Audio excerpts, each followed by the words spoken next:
Some movies kill the book, others bring it to life. Today we're discussing, did the movie do the book justice? First up, The Beach. If you don't know it, Alex Garland's debut novel blew up in the late 90s and basically turned him into a huge Hollywood writer-director superstar.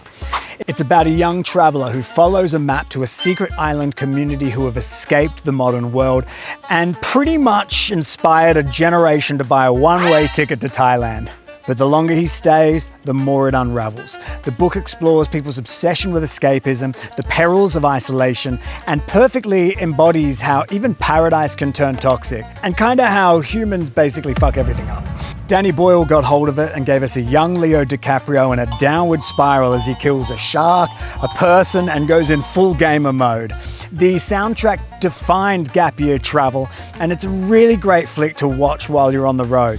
But they cut an entire character. They made Richard look like a real dick, and the whole moral tension that cooks in the book is kind of lost. Having said that, they nailed the ending. It's cleaner, more cinematic, and it's better than the book. So yeah, the movie's great, but the book wins. It's got so much depth to it. I love it. And wild fact, Garland actually came up with the story on that island right over there.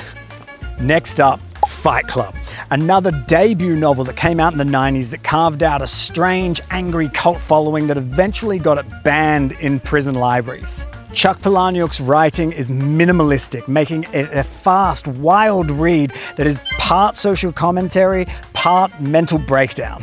It follows a bored, insomniac office worker who meets an unhinged anti-hero named Tyler Durden, who together start a fight club as some sort of therapy for men who are sick of modern day life. Palahniuk does this brilliant trick with the narrator's dialogue that constantly blurs what's being said and what's being thought.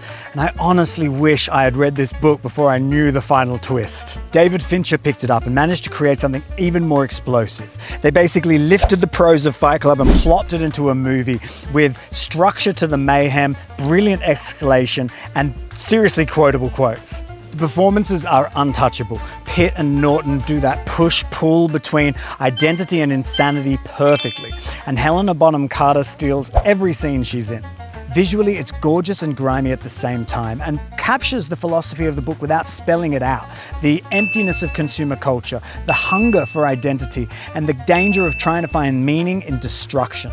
So yeah, I love the book, but the movie amplified it. The movie didn't just do the book justice, it finished the job. One book inspired travel, the other inspired chaos. Either way, the 90s knew how to turn a breakdown into a masterpiece. Do you agree? Which movies do you think did the book justice?